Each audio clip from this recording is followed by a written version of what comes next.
The Kraft Foods Company presents The Great Gildersleeve.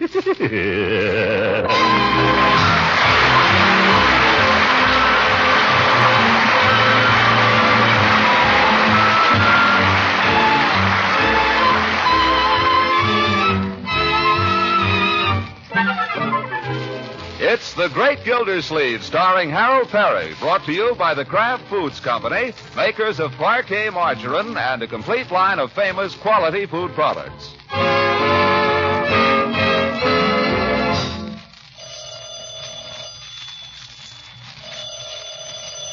Telephone. I got it.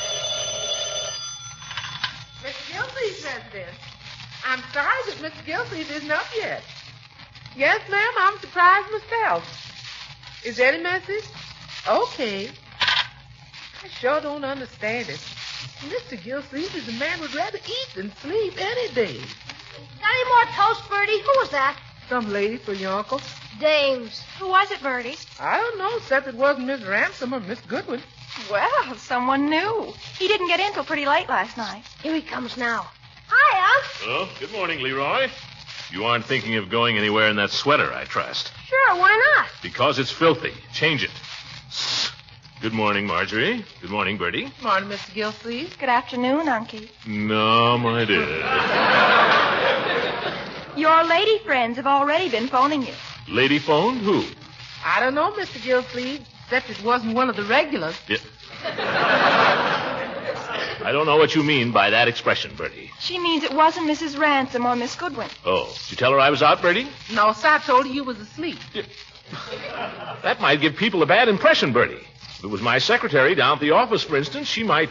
Well, it wouldn't be good for her morale. No, sir. You want some practice, Mr. Gildersleeve? Yes, Bertie, I'm good and hungry. And don't forget some more toast, Bertie. I ain't forgotten, Leroy. Marjorie, I'd like to see the morning paper if you're through with it. Almost, Unky. Why, it was pretty late when you came in last night, Unc. How did you happen to be awake? I wasn't. Not till you tripped over something in the hall. Yes, I tripped over your football, my boy.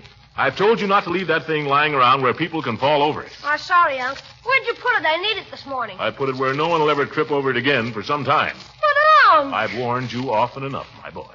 Oh, gosh. Whenever he stays up late, this is the way. Here's the paper, Unky. Look, I want to show you something. On the society page. I'm not interested in the society page. You will be. Listen to this. Music lovers in Summerfield will have a rare treat next Saturday when the Wings of Song Opera Company makes a special benefit appearance here. Oh, let me see that. The event is being sponsored by the exclusive Summerfield Women's Club in conjunction with the sponsors committee of other socially prominent citizens. Box parties are already being planned, and the whole affair promises to be one of the top events of the season for the Summerfield elite. What does elite mean, Unc? Means a bunch of stuffed shirts, my boy. Well, they can have their opera. But, Unky, you don't want to miss this. I'm evidently not socially prominent enough to be on the committee.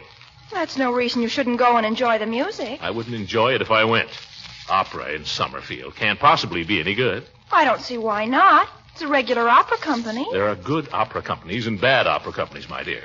Distinguish between them requires rare musical judgment. Now, who has selected this opera company? Mrs. Pettibone, the president of the Women's Club. She never heard an opera in her life. Now, if they'd seen fit to consult with me, but no. Oh, no. Mr. Gildersleeve isn't quite la-di-da enough to be on any opera committee. Oh, mercy, no. Jeepers, what's he all excited about? I'm perfectly calm, my boy. I'm a little disappointed, I'll admit. There are people in Summerfield who think more of so-called ancestry than they do of real worth, that's all. I happen to believe that opera should be enjoyed by everybody, not simply by the favored few. I still don't see why you can't just buy a ticket. Because I'm not the kind of a person who likes to horn in where he isn't wanted. You mean just because you're not on the committee, you won't go to the opera? Oh, that has nothing whatever to do with it. The opera won't be any good, I'll tell you that. Some small-time company I never heard of. Any opera company that would come to Summerfield must have something to hide. I got it, Mr. Gildersleeve. Mr. Gildersleeve's resident. Yes, ma'am. He's been up, about 5 or 10 minutes. Oh, Bertie. Yes, ma'am. I'll call him. Mr. Gildersleeve, I think it's the same lady. Bertie, you don't have to tell people I'm asleep, and you don't have to tell them how long I've been up. Hello. Oh, yes, Mrs. Pettibone. Yes, I read about it in this morning's paper. Me? A sponsor? I'm pretty busy, Mrs. Pettibone. But of course, where opera is concerned, I'll be glad to help. You bet. Any time at all. Not at all, Mrs. Pettibone. Thank you. Oh, solo mio. Da, da, da, da. What a character. You children will have to hurry and get out of here now. Mrs. Pettibone and Mrs. Bullard are coming over to consult me about the opera. I'll get right out, Unc.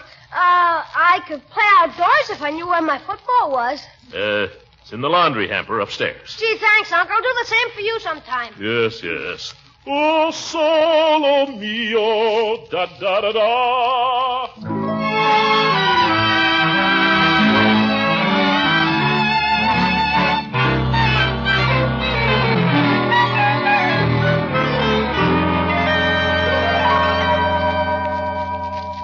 Just sit down any place, ladies. Sofa, Mrs. Pettibone? This chair is very comfortable, thank you. Then I'll try the sofa. Fine, Mrs. Bullard. Shove over a little.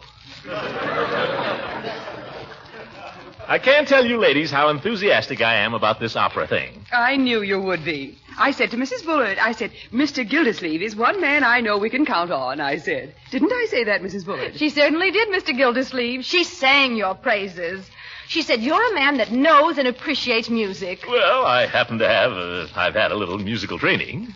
Mr. Gildersleeve sings, Mrs. Bullard.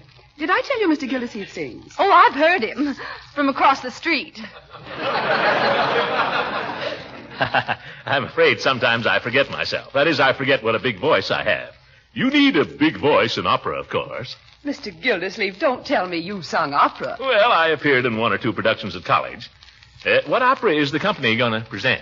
Well, that's up to the committee to decide. We'll want your advice on that, of course, as one of the sponsors. Oh, at your service, ladies. Which opera do you prefer, Mr. Gildersleeve?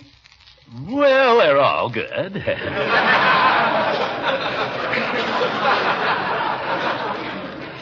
I think we can decide that later, Mrs. Bullard. There's another problem that we have to consult Mr. Gildersleeve about. Yes? Since this is for charity, we've got to make it a success. Oh, it will be. If it is, it'll be due to the efforts of a handful of men like yourself, Mr. Gildersleeve. We're not asking many sponsors. Is that so? Oh, very few, Mr. Gildersleeve. But your name is so well known. Well, everybody sees it on their water bill once a month. Say, how would it be if I sent out a little notice about the opera along with my December statements? I don't think that would be quite appropriate. Why not? Good way to sell tickets. Oh, we won't have any trouble selling tickets. People are going to be fighting for tickets. After all, Summerfield has never had an opera. I see. How much are the tickets? $5 apiece. $5 apiece? Yes, you see our problem, Mr. Gildersleeve. The tickets are so ridiculously cheap that everybody will want to come. Isn't it silly? It certainly is. But we've thought of a way around it. All our sponsors are taking 15 tickets apiece. That's $75 worth. But I only have a niece and nephew. I doubt if my nephew cares much for opera. Oh, no. You sell the tickets to your friends, Mr. Gildersleeve. Just your best friends. You see, that way we can keep the tickets in the hands of the desirable element. Oh, well, I'll be glad to call up a few people and... Of course. But the sponsors take the tickets in advance. That'll be $75, Mr. Gildersleeve, and if you'll just write us out a check. Check? You mean now? Well, if it wouldn't be too much trouble. Oh, no trouble. Only, Yes? Nothing. Let's see. Checkbook. Where is it? Make it out to Earl Lewis, Wings of Song Opera Company, Mr. Gildersleeve. I see. Earl Lewis, Wings of Song Opera Company. Where am I going to get rid of 15 tickets, I wonder? 75 and hundreds. 15 tickets. Do I know 15 people that like opera? Do I know 15 people with $5? P. Throckmorton P. Gildersleeve.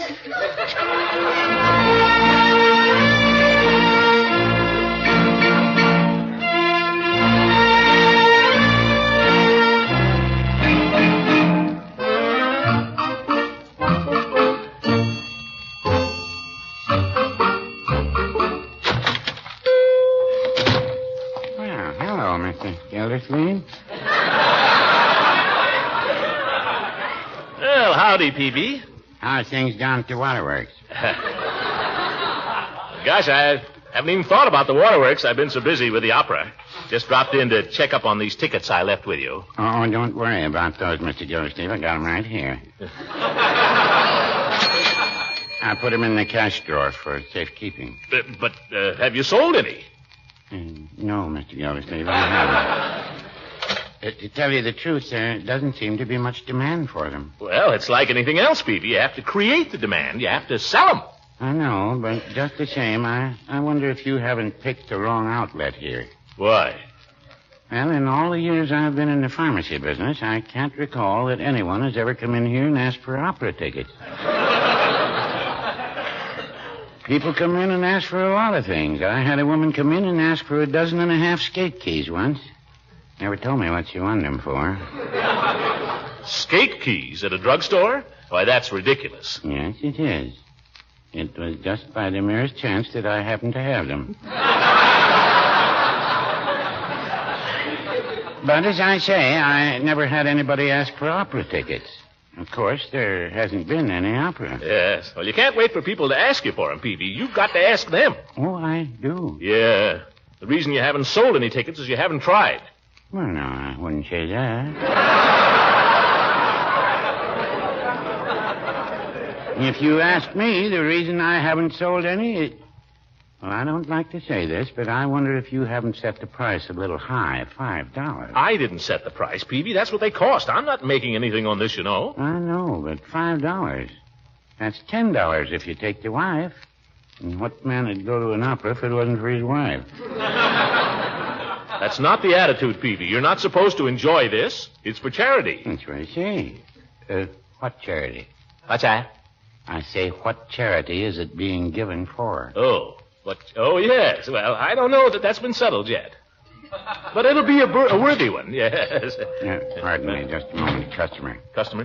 Don't forget about the tickets. Good morning, Mrs. Hornberg. Good morning, Mr. Peavy. Fine day. Yes, it is.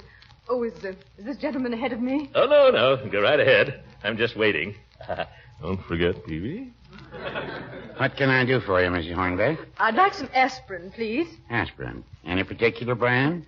Well, which is best? Well, they're all monoacetic acid ester or salicylic acid. They're all what? They're all aspirin. Peavy, the tickets. Keep your shirt on. You mean there's no difference between any of them? Well, I wouldn't say that. Well, I think I'll just take this one. A very wise choice. That'll be 10 cents and 1 cent for the governor. Will there be anything else, Mrs. Hornbeck? Peavy. No, I think that's all, thank you. Any razor blades?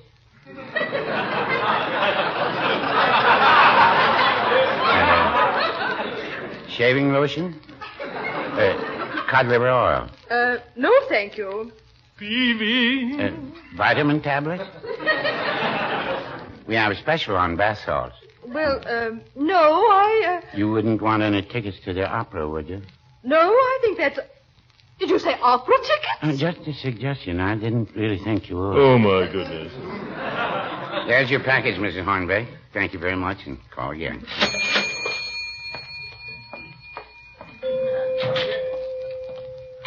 There, you see, Mr. Gildersleeve? Peavy, you take the cake. By George, you couldn't sell mittens at 60 below zero. Well, no, I wouldn't say that. Give me back my tickets. I'll sell them myself.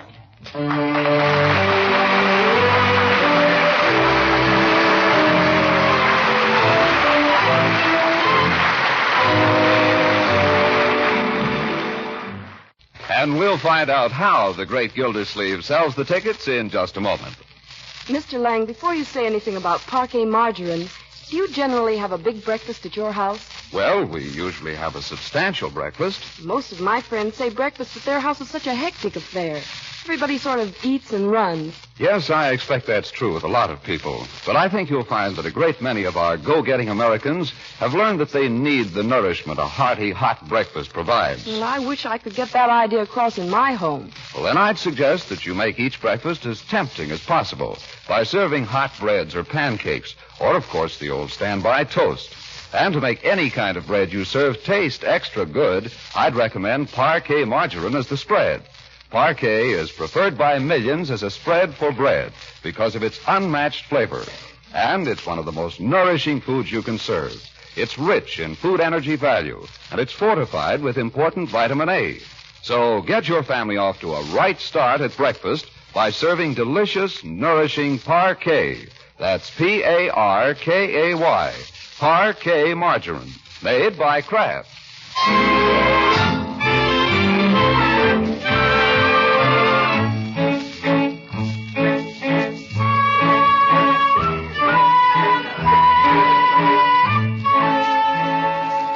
Hello, Mrs. Finley? This is Mr. Gildersleeve, Throckmorton P. Gildersleeve. You probably don't know me, Mrs. Finley, but I'm calling with regard to the forthcoming opera benefit, of which you have undoubtedly heard, and of which I have the honor to be one of the sponsors. Your name has been given to me, Mrs. Finley, as one of the... Oh, you're a sponsor yourself. Well, how's it going? Me too. Well, good luck. Uncle Mort, what are the chances of somebody else getting at that phone? Not now, my dear. Give me another name from the book, Leroy. We haven't had much luck with the F's. You want to try the G's? I'll try anything. But, Uncle Mort, you've been on the phone for hours. The way it's going, I'll be on it for days. But I've got to do my homework. Well, go do it. Pick a name, Leroy. But I've got to call Francie. It's algebra. You're not going to do your algebra on my telephone. Well, how can I do it if I can't call Francie? Do it in your head. How does anybody else do it? Next name, Leroy? Flack, E.J. Summerfield 0859. Black. Summerfield 0859. Don't stand there making faces at me, Marjorie. Go do your... hello. Yes. Hello, Mrs. Hold the wire a minute, please. Leroy, what was that name? Flack. Huh? I think it was Flack. Maybe it was Flake. Or Fluke. Yeah, okay. Hello, Mrs. Flack. This is Mr. Gildersleeve, Throckmorton Gildersleeve. You probably don't know me, Mrs. Flack, but I'm calling with regard to the forthcoming opera benefit, of which you've undoubtedly heard, and of which I have the honor to be one of the sponsors. Your name has been given to me, Mrs. Fluke, is one... Oh, you too, huh? Sorry to have bothered you. How can anybody sell opera tickets if everybody's going to be a sponsor? Doorbell. It's Judge Hooker. Oh, what does he want? Just when I'm... Wait a minute. Let the dear judge in, my dear. Let him come right in. Hello, Judge. Good afternoon, Margaret. Horace, my old friend, welcome to our humble abode. Take the judge's coat there, my dear. Horace, I'm certainly glad to see you. Well. Leroy, get out of that chair. Sit down, old fellow. Sit down.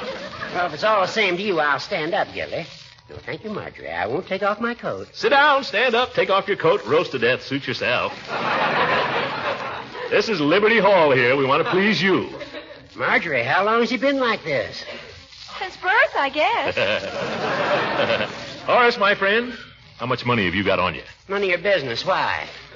Horace, my friend, much as I esteem you, I've always felt that there's one facet of your education that's been woefully neglected, and that is music. What bush are you beating around now? And if there's one field of music in which you're particularly ignorant, it's opera. Now, I am so fortunate as to have in my possession here a few little tickets. If those are opera tickets. They are. And if you were thinking of selling me any.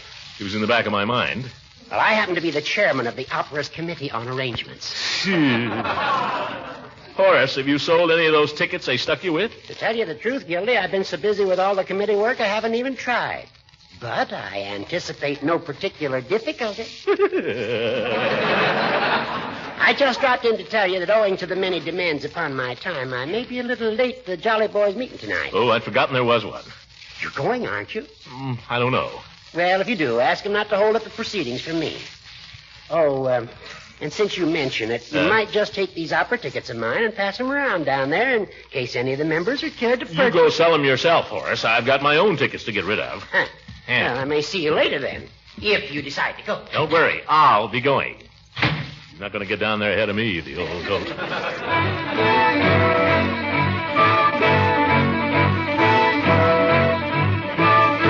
Floyd, you're the most... Boys. Let's be jolly boys, shall we? I'm just trying to make myself heard, that's all, Chief. Well, we heard you. I say we've got to get behind the opera, fellas. I say we should support it. Why? It's for charity, Floyd. Yeah, I know about charity. Give me another reason. Well, it's going to be an important function socially. I think if the Jolly Boys were to attend, it would give them a little class. A little class could ruin this club. He's got a point there. Yeah. Well, there's another thing, too. This isn't just a club here. In a way, we're a musical organization. No, I wouldn't say that. Well, you wouldn't, maybe. But, Floyd, you're a singer. Well, I can hold my own, I guess. You're as sound a tenor as I know. Gee, thanks, Commissioner. And the chief here. I don't know where you'd find a better bass. Thank you, Commissioner. Plus, the judge ain't here, so we don't have to lie about him. Yeah, very good, Floyd. So what I say, fellows, as music lovers and the only singing group in Summerfield that's worth a hoot, the Jolly Boys should not only go to the opera, they should attend in a body. How about it? He's got a point there. Yeah. Yeah, let's all go. That's the stuff, fellas. Now, I've been able to obtain a few choice tickets, which I happen to have here with me. Coincidence. Let's see. Each of us will want to take a wife or friend, I presume. Just a minute, Commish. How much are these tickets? How much are they? Yeah, how much? $5. $5. $5? $5 to take the wife to a lousy opera? $10, Floyd. The tickets are $5 apiece. You keep out of this, Peavy. Now, hold on. I'm for charity and all that, but fun is fun. Yeah. When I pay out $10, I like to get a little something for my money. Lousy opera. Have you ever been to the opera, Floyd? No, and it don't look like I'm going. Have you, Chief? No, I can't say that I have. Peavy? I told you, Merry Widow. Yeah. Why, gentlemen, you've missed some of the greatest entertainment in the world. That ain't what I heard. Why, it's exciting. It's spectacular. People go miles to see it. Why, in the opera Carmen alone, you know what you get? What? Bullfights, duels, parades, love scenes, beautiful senoritas. Yeah? Yeah. And through it all, gorgeous melodies. Toreador, oh, Toreador, Toreador, Toreador. What's the opera about, Commissioner? Carmen, what's it about? Yeah. Well, it's about this girl named Carmen, this beautiful senorita. She's Spanish, see, and she's very ooh-la-la. That's French. Well... She's the French type, only she's Spanish. Oh. So in comes this fellow who's in love with her. His name is Don somebody, and he's about 6'6". He comes marching in. Toreador, oh, Toreador. You sang that. Yeah. Well, he no sooner arrives and start make loving. Well, who wrote this? He no sooner arrives and starts making love to Carmen, who, believe me, fellas, is a dish, really. And in comes another fella, Don somebody else. Right away, they're jealous. And they whip out their swords and go at it hammer and tongs. Toreador, Toreador. Is that the only song in the opera? Let him tell the story, Floyd. Floyd, don't betray your ignorance. Surely you've heard... Vesti la juba, yo-ho-ho, Pagliacci. Da-da-da-da. Yeah, that's it, Chief. Why, I've heard that. Sure, and then there's... Celeste Aida. Who's Aida? Friend of Carmen's. Oh. Celeste Aida. Da, Carmen. Is that opera? No kidding? Certainly. Oh, and don't forget Martha. She another friend? I guess so. Martha, Martha, I implore you, leave me not to pine and sigh. Say, Chief, you know that, don't Why, you? I've got a record of that. Great. Say, this sounds like a great show. Oh, it's even better when you see it. Bullfights, fellows, beautiful senoritas, a band of 50 pieces. Mr. Gildersleeve, are there any elephants?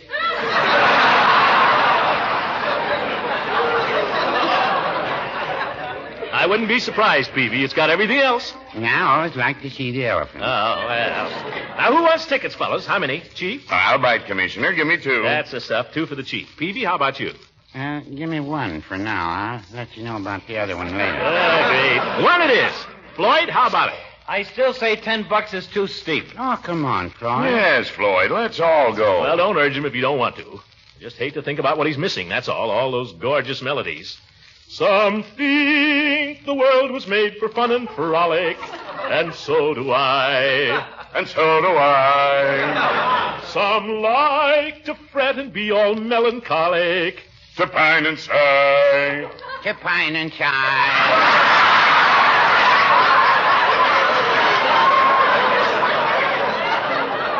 Great. Come on, how about it, Floyd? Nope.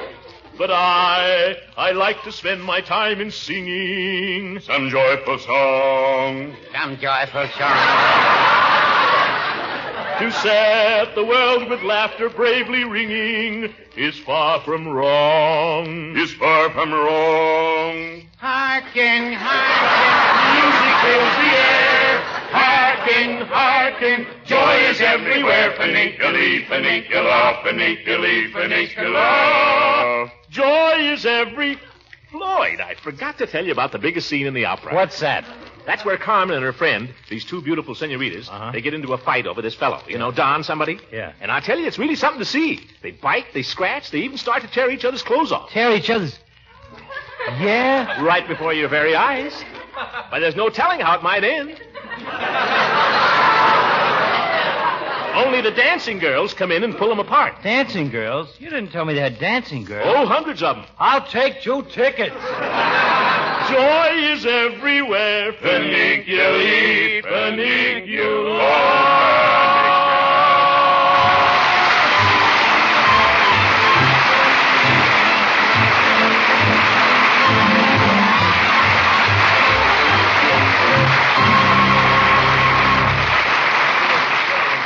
The great Gildersleeve will be back in just a few moments. A little while ago, I had a few words to say about Parquet margarine's fresh, delicate flavor, how it makes all kinds of bread taste so good. And I also pointed out how Parquet margarine helps provide your family with fine, wholesome nourishment because it's so rich in food energy and fortified with important vitamin A. Now, another reason why Parquet margarine is preferred by millions to any other spread is that it's so economical. Parquet's nourishing goodness and unmatched flavor can be enjoyed by your family for only about half the price of costly spreads. So why pay more? Just try Parquet margarine once and see if you don't prefer it to any other brand. That's Parkay, Parquet margarine, made by the Kraft Foods Company.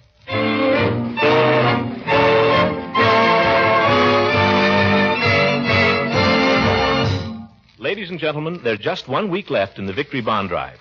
The war is over, but the government needs money to bring our men home from overseas, to provide hospital care for the wounded, to support the wives and children of those who will never return. If the war was worth buying bonds for, surely these vital peacetime needs deserve our help, too. And remember, inflation is still a danger, and the bonds are the best defense against it. So if you haven't bought your Victory Bond yet, do it tomorrow. Will you? Good night, everybody.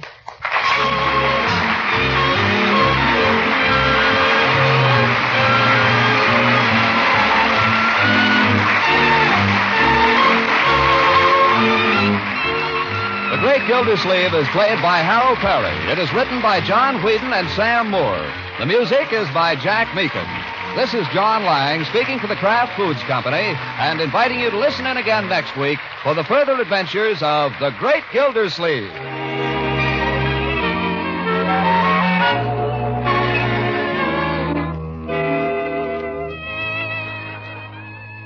You good cooks know it's the seasoning that adds extra zest to foods. That's why there's been such a big swing to Kraft Salad Mustard for pepping up meals.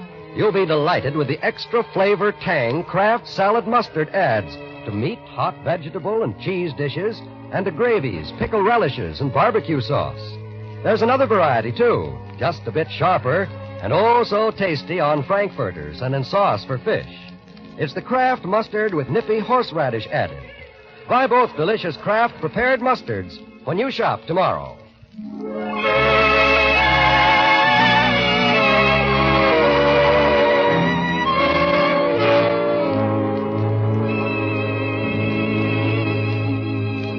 This is the National Broadcasting Company.